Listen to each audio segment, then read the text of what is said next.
चलो मित्रों જોઈએ કે પર્વતીય વિસ્તારમાં રસ્તા ઉપર જામી ગયેલા બરફને દૂર કરવા માટે મીઠાનો છંટકાવ કરવામાં આવે છે શા માટે?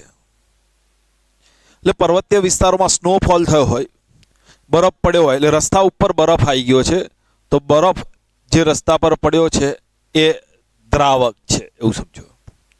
આ જે બરફ છે એ બરફનું ગલન બિંદુ, આમ તો આપણે ઠાર બિંદુ લખું છું 0, એટલે કે પાણી હોય તો ઠરવાની શરૂઆત, પાણીમાંથી બરફ બનવાની શરૂઆત કયા તાપમાને થાય? 0 ડિગ્રી સેન્ટીગ્રેડ તાપમાને. અને બરફમાંથી પાણી બનવાની પણ શરૂઆત કયા તાપમાને થાય? 0 ડિગ્રી સેન્ટીગ્રેડ તાપમાને. ધ્યાન આપજો, બરફમાંથી પાણી બનવાની શરૂઆત અને પાણીમાંથી બરફ બંને 0 ડિગ્રી સેન્ટીગ્રેડ તાપમાન હોય છે. ખજ આપણે કીધું કે ઠાર બિંદુ એ જે 0 ડિગ્રી સેન્ટીગ્રેડ બરફનું ઠાર બિંદુ છે એ વખતે ઘન અને પ્રવાહી અવસ્થા વચ્ચે સમતુલન સ્થપાયેલું હોય. એટલે 0 ડિગ્રી સેન્ટીગ્રેડ તાપમાને બરફમાંથી પાણી બનવાની શરૂઆત થાય અને પાણીમાંથી બરફ બનવાની શરૂઆત થાય. તો બરફની પીગળવાની શરૂઆત કયા તાપમાને થાય? 0 ડિગ્રી સેન્ટીગ્રેડ તાપમાને થાય. હવે સમજો, જે પહાડી વિસ્તાર છે, જે પર્વતીય વિસ્તાર છે, જ્યાં સ્નોફોલ થયો છે, એનું તાપમાન -1 ડિગ્રી સેન્ટીગ્રેડ છે. હવે વાતાવરણનું તાપમાન -1 ડિગ્રી સેન્ટીગ્રેડ છે અને રસ્તાઓ પર, પહાડો પર જે બરફ પડી ગયો છે, એ બરફ પીગળે ક્યારે? 0 ડિગ્રી સેન્ટીગ્રેડ અથવા 0 ડિગ્રી સેન્ટીગ્રેડ કરતા વધારે તાપમાન થાય ત્યારે પીગળે. મતલબ કે અત્યારે આ વાતાવરણના તાપમાને આ બરફ પીગળશે નહીં, બરફ એવો ને એવો રહેશે. એટલે રસ્તા ઉપર બરફ પડી રહ્યો હોય, તે બરફને દૂર કરવા માટે શું કરવાનું આપણે? તો જો આ બરફ ઉપર મીઠાનો છંટકાવ કરવામાં આવે, NaCl નો છંટકાવ કરવામાં આવે, તો જે NaCl છે, દ્રાવ્ય છે, એ અબાષ્પશીલ દ્રાવ્ય છે. હવે અબાષ્પશીલ દ્રવ્ય હોય તો એ શું થાય કે આ દ્રાવકના બરફમાં NaCl ઉમેરીને આ જે દ્રાવણ બનાવ્યું એ દ્રાવણના ઠાર બિંદુમાં શું થાય? ઘટાડો થાય. તેનું ઠાર બિંદુ ઘટીને, આ દ્રાવણનું ઠાર બિંદુ ઘટીને 0 ડિગ્રી સેન્ટીગ્રેડ કરતા ઓછું થઈ જાય. ખ્યાલ આવે છે? જ્યારે આ ઠાર બિંદુ ઘટતું ઘટતું -1 ડિગ્રી સેન્ટીગ્રેડ થઈ જાય તો બોલો વાતાવરણનું તાપમાન કેટલું છે? -1 ડિગ્રી સેન્ટીગ્રેડ. તો એ બરફ પીગળવાની શરૂઆત થઈ જાય. તો બરફ દૂર, બરફ રસ્તાઓ, પર્વતીય વિસ્તારોમાં રસ્તા ઉપર જામી ગયો બરફને દૂર કરવા માટે શું છાંટવાનું? મીઠું છાંટવાનું. મીઠુંનો છંટકાવ કરવાથી શું થાય? બરફના ઠાર બિંદુમાં શું થશે? ઘટાડો થશે. બરાબર છે? કેમ ઘટાડો થાય બધું ખબર પડી ગઈ છે, આપણે ભણી ગયા છે. ચાલો બીજો પ્રશ્ન જોઈએ કે સોડા વોટર ભરેલી બોટલને રૂમના તાપમાને ખોલતા તેમાંથી ઉભરો શા માટે આવે છે? તો સોડા વોટર કઈ રીતે બને? તો કે કાર્બન ડાયોક્સાઇડ વાયુને પાણીમાં ઓગાળીને દ્રાવણ બનાવવામાં આવે છે. શું બની ગયું આ? Soda water. તો કાર્બન ડાયોક્સાઇડ વાયુને પાણીમાં ઓગાળીને દ્રાવણ બનાવવામાં આવે છે. શું બની ગયું છે? આ સોડા વોટર બની ગયું. હવે વિચારો, આ સોડા વોટરમાં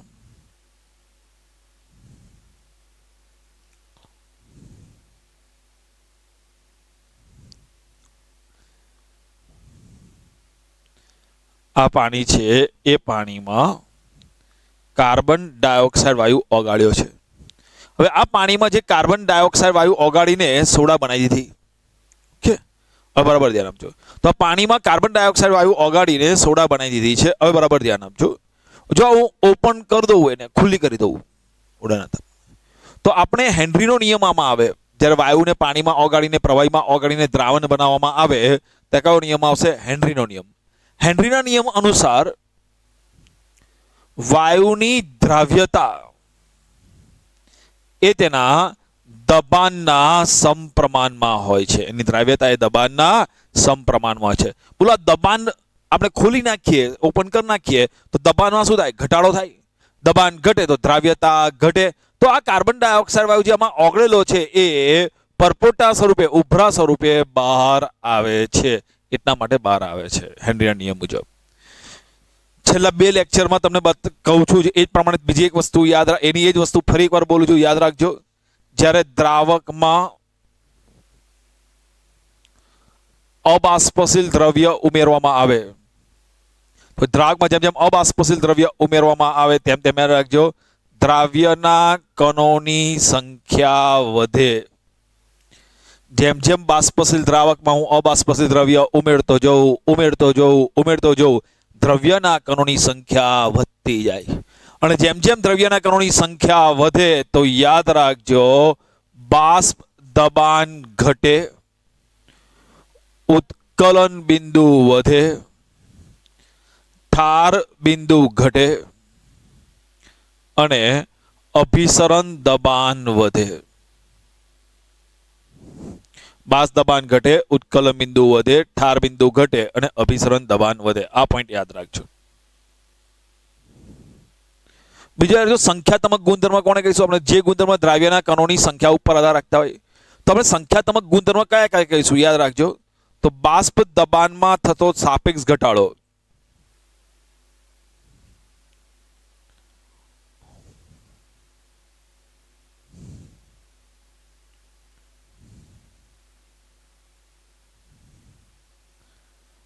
બાષ્પ દબાણમાં થતો સાપેક્ષ ઘટાડો, ઉત્કલન બિંદુ ઉન્નયન,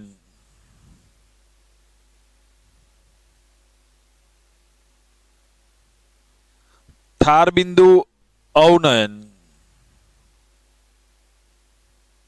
અને અભિસરણ દબાણ.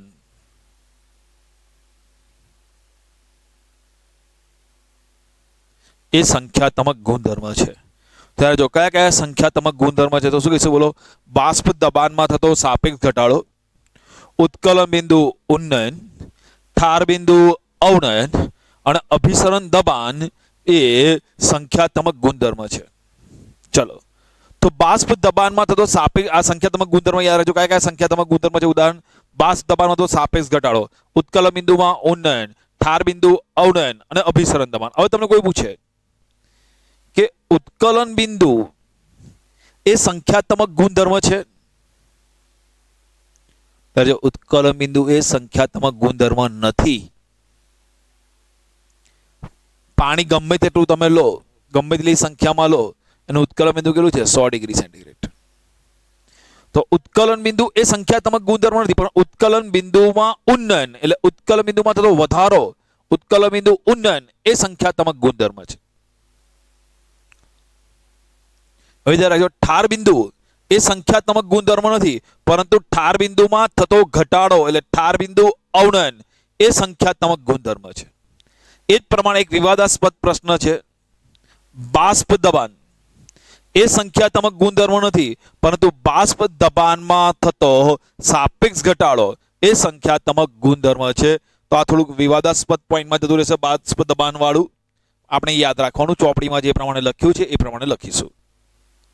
તો આટલી વસ્તુ ખાસ યાદ રાખજો. જ્યારે પણ તમને બાષ્પ દબાણ સાથે કમ્પેરિઝન કરવાનું કે ઉત્કલન બિંદુ સાથે કમ્પેરિઝન કરવાનું કે ઠાર બિંદુ સાથે કમ્પેરિઝન કરવાનું કે અભિસરણ દબાણ સાથે કમ્પેરિઝન કરવાનું કે ત્યારે આપણે હંમેશા આના પર આધારિત જવાબ આપીશું. કેટલાક પ્રશ્નો જોઈએ આના પર આધારિત કયા કયા પ્રશ્નો પૂછી શકે. ચલો તમને આવો પ્રશ્ન આપ્યો છે. 0.1 molar NaCl, 0.01 molar NaCl, 0.05 molar NaCl અને 0.02 મોલર NaCl માં કોનું ઉત્કલન બિંદુ સૌથી વધારે છે? આવો પ્રશ્ન પૂછ્યો છે.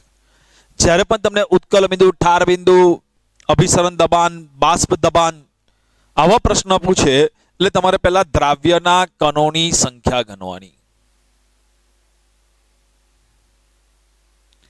તો દ્રાવ્યના કણોની સંખ્યા ગણવા માટેનું સૂત્ર છે મોલ ગુણ્યા વોન્ટ અવયવ I. દરેક મેથડનો એક એક ગણાવી દઉં છું તો ધ્યાનપૂર્વક જોઈ લેજો. તો આમાં જુઓ તો કેટલા છે? 0.1 મોલર. જેટલા મોલર આપ્યા હોય કે જેટલા મોલર આપ્યા હોય એટલા મોલ લઈ લેવાના. 0.1 મોલર NaCl તો 0.1 મોલ લઈ લેવાના. જેટલા મોલર આપ્યા હોય એટલા મોલ લઈ લો. મોલર આપ્યા હોય તો પણ જેટલા મોલર આપ્યા હોય એટલા મોલર લઈ. અમે એક મોલર કરી દઈશું.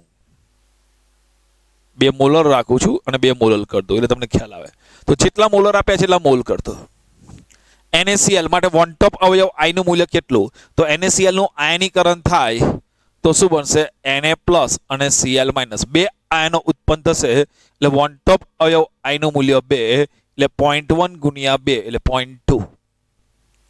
ચલો આમાં જુઓ 0.01 મોલલ NaCl, તો 0.01 મોલલ NaCl માટે મોલ કેટલા તો કે 0.01 મોલ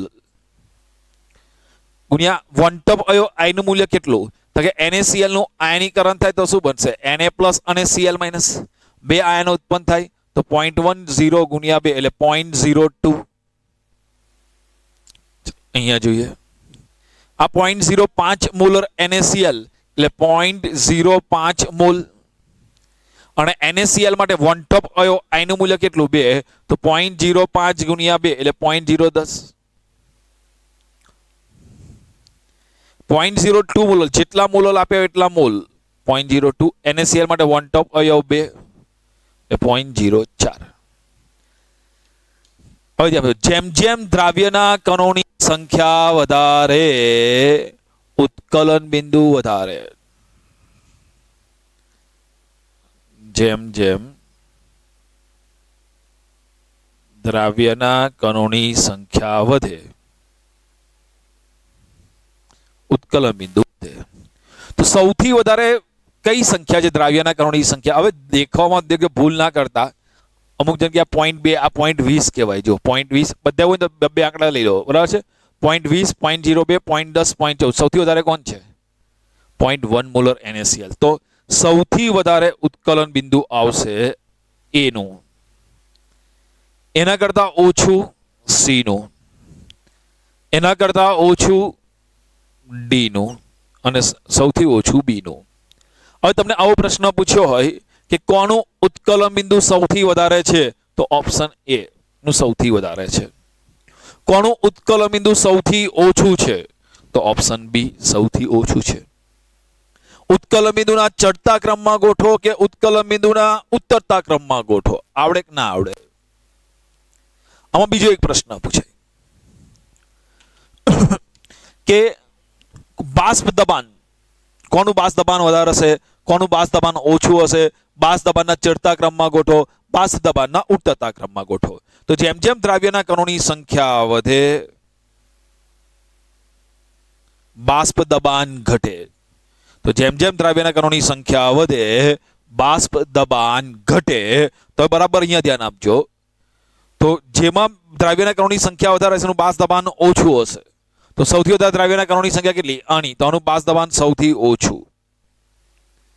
એના કરતા વધારે ઓછું C નું, એના કરતા પણ ઓછું બાષ્પ દબાણ સૌથી ઓછું આનું, પછી D અને પછી B. તો જેમાં દ્રાવ્યના કણોની સંખ્યા વધારે એનું બાષ્પ દબાણ સૌથી ઓછું. તો દ્રાવ્યના કણોની સંખ્યા સૌથી વધારે શામાં છે? A માં, તેનું બાષ્પ દબાણ સૌથી ઓછું. સૌથી વધારે કોણ હશે? જેમાં દ્રાવ્યના કણોની સંખ્યા ઓછી એનું બાષ્પ દબાણ સૌથી વધારે B નું. ઠાર બિંદુ પૂછે તો યાદ રાખજો, જેમ જેમ દ્રાવ્યના કણોની સંખ્યા વધે ઠાર બિંદુ ઘટે. તો જેમાં દ્રાવ્યના કણોની સંખ્યા સૌથી વધારે એનું ઠાર બિંદુ ઓછું, તો ઠાર બિંદુનો ક્રમ પણ આવો જ થશે. અભિસરણ દબાણનો ક્રમ પૂછે તો યાદ રાખજો, જેમ જેમ દ્રાવ્યના કણોની સંખ્યા વધે અભિસરણ દબાણ વધે. તો જેમાં જ્યાં દ્રાવ્યના કણોની સંખ્યા સૌથી વધારે એનું અભિસરણ દબાણ સૌથી વધારે, તો A, C, D, B. એટલે જો ઉત્કલન બિંદુ અને અભિસરણ દબાણનો ક્રમ સરખો આવશે અને બાષ્પ દબાણ અને ઠાર બિંદુનો ક્રમ સરખો આવશે. એટલે પેલા કરતાનું ઉલટું થઈ જશે આમાં. એવી રીતે પણ તમે ફટાફટ કરી શકશો. તો આવી રીતે 16 પ્રકારના પ્રશ્ન પૂછી શકાય. કોનું ઠાર બિંદુ વધારે છે, કોનું ઠાર બિંદુ સૌથી ઓછું, કોનું અભિસરણ દબાણ સૌથી વધારે, કોનું અભિસરણ દબાણ સૌથી ઓછું. ખ્યાલ આવી ગયો? થોડીક પ્રેક્ટિસ કરી લઈએ, ધ્યાન આપો. હવે બીજો પ્રશ્ન છે, તમને આ બધા આપી દીધા છે અને પૂછ્યું છે આમાં પ્રમાણે ઉત્કલન બિંદુ કોનું વધારે તો કોનું ઓછું, ઠાર બિંદુ કોનું વધારે કોનું ઓછું, અભિસરણ દબાણ કોનું વધારે કોનું ઓછું, આ પ્રકારના પ્રશ્નો છે. તો આપણે પહેલા શું ગણવાનું બોલો? દ્રાવ્યના કણોની સંખ્યા.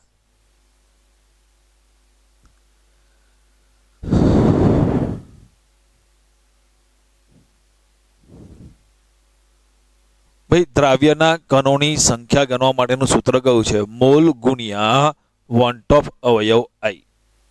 ઓકે, મોલ ગુણ્યા વન ટોપ અવયવ I. તો મોલ કેટલા લેવાના?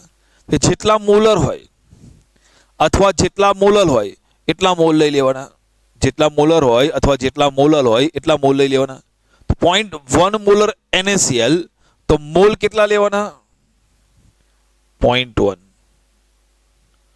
ગુણ્યા NaCl માટે વન ટોપ અવયવ I, NaCl નું આયનીકરણ થાય તો Na પ્લસ અને Cl માઇનસ, તો બે આયનો ઉત્પન્ન થાય તો વન ટોપ અવયવ I નું મૂલ્ય 2, તો 0.1 ગુણ્યા 2 એટલે 0.2 એટલે 0.20 લખી દઉં છું.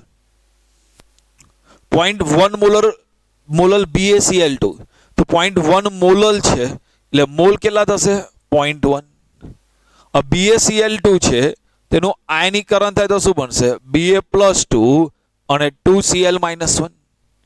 તો BaCl2 નું આયનીકરણ થાય Ba+2 અને 2Cl-1, કેટલા આયનો બને છે? 1 અને 2 3, તો વન ટોપ અવયવ I નું મૂલ્ય 3, તો 0.1 ગુણ્યા 3 0.30. અહીંયા જોઈએ 0.1 મોલર FeCl3 જેટલા મોલર હોય એટલા મોલ ગુણ્યા FeCl3 માટે વન ટોપ અવયવ I નું કેટલું? તો સંપૂર્ણ આયનીકરણ થાય તો Fe+3 અને 3Cl-1, તો કેટલા આયન ઉત્પન્ન થાય? 1 ને 3 4, તો વન ટોપ અવયવ I નું મૂલ્ય 4, તો 0.1 ગુણ્યા 4 0.40. 0.1 મોલર Al2SO4 થ્રાઇસ, તો 0.1 મોલર એટલે 0.1 મોલર Al2SO4 થ્રાઇસ નું આયનીકરણ થાય તો Al2SO4 Al+3 SO4 -2 ક્રોસ કરો તો Al+3 SO4 -2, આ 2 અને આ 3, 2 અને 3 કેટલા આવશે? 5, તો વન ટોપ અવયવ I નું મૂલ્ય 5, તો 0.1 ગુણ્યા 5 0.50. ચલો હવે તમને એવું પૂછ્યું હોય તો પહેલા લખી દઉં કે જેમ જેમ દ્રાવ્યના કણોની સંખ્યા વધે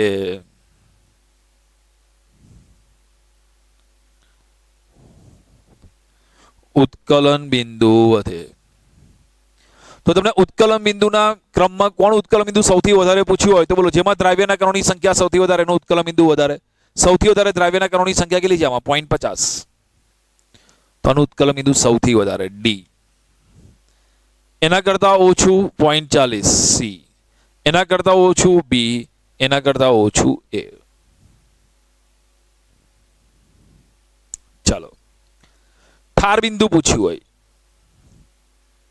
તો ઠાર બિંદુ પૂછ્યું હોય તો યાદ કરી દો જેમ જેમ દ્રાવ્યના કણોની સંખ્યા વધે તેમ તેમ ઠાર બિંદુ શું થાય? ઘટે. તો સૌથી ઓછું ઠાર બિંદુ કોનું હશે? D નું, પછી C, B, A. તો ઠાર બિંદુ સૌથી વધારે કોનું હશે? A નું. સૌથી ઓછું કોનું હશે? D નું. હવે તમને બીજો પ્રશ્ન પૂછાય કે અભિસરણ દબાણ, તો જેમ જેમ દ્રાવ્યના કણોની સંખ્યા વધે અભિસરણ દબાણ વધે તો એનો ક્રમ આ પ્રકારનો જ આવશે. બાષ્પ દબાણ પૂછે તો જેમ જેમ દ્રાવ્યના કણોની સંખ્યા વધે બાષ્પ દબાણ ઘટે. તો બાષ્પ દબાણ માટેનો ક્રમ આ જ આવશે. બોલો ખ્યાલ આવી ગયો છે? ચાલો તો જેટલા મોલર હોય એટલા મોલ લઈ લેવાના. ઓકે હવે અહીંયા જોઈએ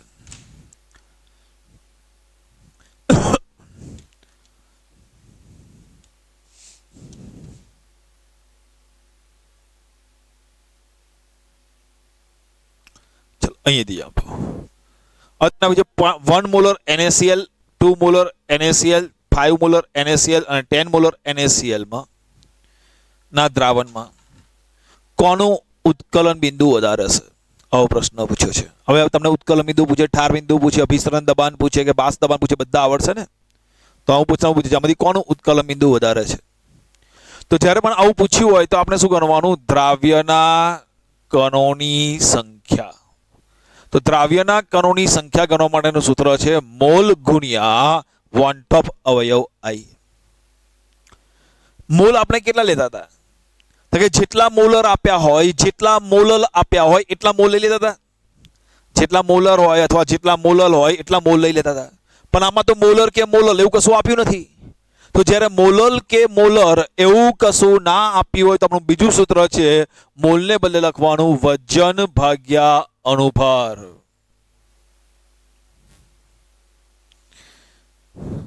તો તો અહીં આગળ આપણને વજન એવું કશું આપ્યું છે?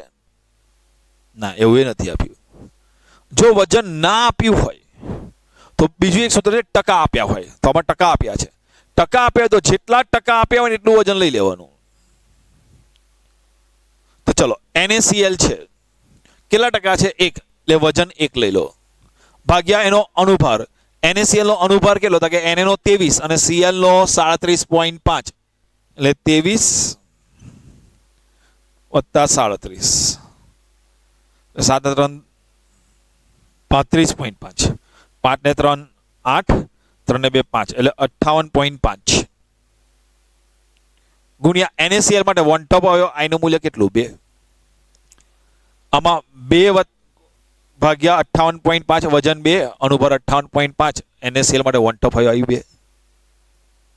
આમાં 5 ટકા એટલે 5, આનો અનુભાર 58.5 ગુણ્યા 2. 10% NaCl નું દ્રાવણ એટલે વજન 10, અનુભાર 58.5 ગુણ્યા 2. તો પૂછે કોનું ઉત્કલન બિંદુ વધારે? તો જેની દ્રાવ્યના કણોની સંખ્યા વધારે તેનું ઉત્કલન બિંદુ વધારે. જેમાં દ્રાવ્યના કણોની સંખ્યા વધારે તેની ઉત્કલન બિંદુ વધારે. તો દ્રાવ્યના કણોની સંખ્યા બોલો આમાંથી કયામાં વધારે આવશે? બધામાં 58.5 ને ગુણ્યા 2 તો છે. આમાં જવાબ સૌથી વધારે આવશે. તો આમાં 10% NaCl નું ઉત્કલન બિંદુ સૌથી વધારે. તમે કેલ્ક્યુલેશન કરશો આમ જોઈને પણ ખબર પડી જાય. બધામાં 58.58 છે, કોમન કાઢો, ગુણ્યા 2 કોમન કાઢો, તો બાકી કેટલા રહેશે? 1 2 5 10. તો સૌથી વધારે આ આવશે. હા, આ તો તમે કેલ્ક્યુલેટર વડે ગણી નાખો તો 10% આમાં સૌથી વધારે જવાબ આવશે. તો આમાં સૌથી વધારે જવાબ આવે મતલબ કે આમાં દ્રાવ્યના કણોની સંખ્યા સૌથી વધારે એટલે એનું ઉત્કલન બિંદુ સૌથી વધારે. આભાર સમજો. દ્રાવ્યના કણો એટલે બીજું કશું નથી પણ સાંદ્રતા જ છે. દ્રાવ્યના કણો એટલે સાંદ્રતા જ કહેવાય. પણ એ કેવી રીતે માપવાની એના માટે આપણે આવું તમને સિસ્ટમેટિક મેથડ સમજાવી દઈએ છીએ કે આપણે આ રીતે ગણીશું. બરાબર છે. બીજો એક પ્રશ્ન જોઈએ કે 1 મોલર NaOH અને 1 મોલર NaOH ના દ્રાવણમાં કોનું અભિસરણ દબાણ વધારે હશે? તો અહીંયા 2 દ્રાવણ આપ્યા છે અને તમને એવું પૂછ્યું છે કોનું અભિસરણ દબાણ વધારે હશે. જ્યારે પણ તમને કોઈ એવું વસ્તુ પૂછે કે કોનું અભિસરણ દબાણ ઉત્કલન બિંદુ વધારે, તો આપણે હંમેશા શું કરી નાખીએ? દ્રાવ્યના કણોની સંખ્યા.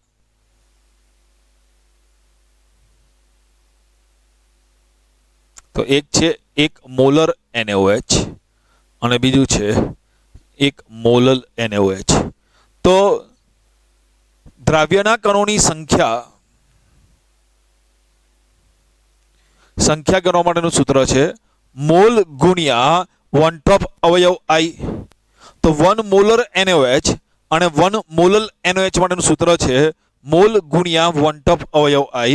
તો 1 મોલર NaOH એટલે 1 મોલ NaOH અને NaOH માટે વન ટોપ અવયવ I નું મૂલ્ય 2. તો 1 ગુણ્યા 2 2. 1 મોલર NaOH તો મોલ કેટલા આવશે? 1 અને NaOH માટે વન ટોપ અવયવ I નું મૂલ્ય કેટલું આવશે? 2. તો ગુણ્યા 2. એટલે બંનેમાં દ્રાવ્યના કણોની સંખ્યા સમાન છે.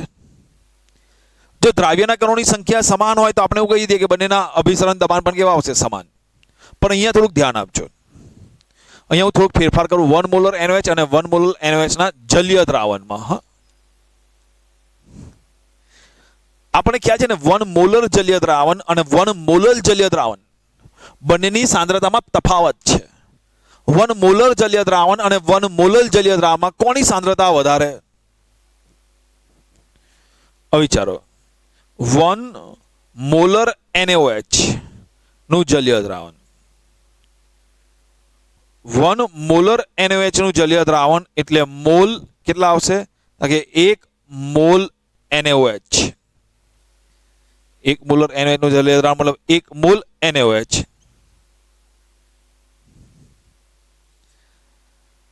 1000 ml દ્રાવણમાં દ્રાવ્ય છે. 1 મોલર NaOH 1000 ml દ્રાવણમાં દ્રાવ્ય છે, આપણે એવું કહી દીધું.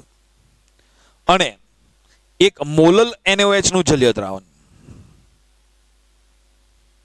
હવે 1 મોલલ NaOH નું જલીય દ્રાવણ મતલબ દ્રાવ્ય NaOH કેટલા છે? 1 મોલ NaOH વત્તા દ્રાવક ઇઝ ઇક્વલ ટુ દ્રાવણ.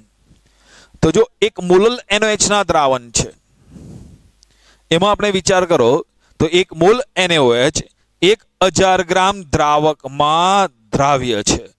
તો બરાબર સમજો કયામાં સાંદ્રતા વધારે હશે? તો આમાં દ્રાવકનું વજન 1 ગ્રામ છે, જ્યારે આમાં દ્રાવકનું વજન આના કરતાં તો ઓછું હશે જ. આપણે એવું માન લો કે આ 1000 ml છે તો અહીંયા દ્રાવણની ઘનતા પણ 1000 ગ્રામ લખી દીધો. અહીંયા 1000 ગ્રામ તો 1000 ગ્રામ માઇનસ NaOH નું વજન 40 ગ્રામ જેટલું થાય. તો કયામાં સાંદ્રતા વધારે આવશે? 1 મોલર NaOH. કારણ કે આમાં દ્રાવ્યનો જથ્થો તો સરખો છે પણ આમાં દ્રાવકનું પ્રમાણ ઓછું છે. તો દ્રાવકની કમ્પેરિઝનમાં અહીંયા દ્રાવ્ય વધારે છે. તો જલ્ય દ્રાવણ હોય ત્યારે 1 મોલર NaOH ની સાંદ્રતા 1 મોલલ કરતા વધારે છે. અને અભિસરણ દબાણ પાઈ ઇઝ ઇક્વલ ટુ CR પાઈ ચલે છે પાઈ ઇઝ ઇક્વલ ટુ CRT. એટલે અભિસરણ દબાણ પાઈ એ સાંદ્રતાના સમપ્રમાણમાં હોય છે. અને જેમાં સાંદ્રતા વધારે હોય એનું અભિસરણ દબાણ વધારે હોય. તો 1 મોલર NaOH અને 1 મોલર NaOH માં યાદ રાખજો 1 મોલર NaOH ની સાંદ્રતા વધારે છે. તો 1 મોલર NaOH ની સાંદ્રતા વધારો હોવાથી 1 મોલર NaOH નું અભિસરણ દબાણ 1 મોલર NaOH નું અભિસરણ દબાણ વધારે થશે પેલાના કરતા. આગળ જોઈએ બીજો એક પ્રશ્ન છે 0.01 મોલર BaCl2 0.01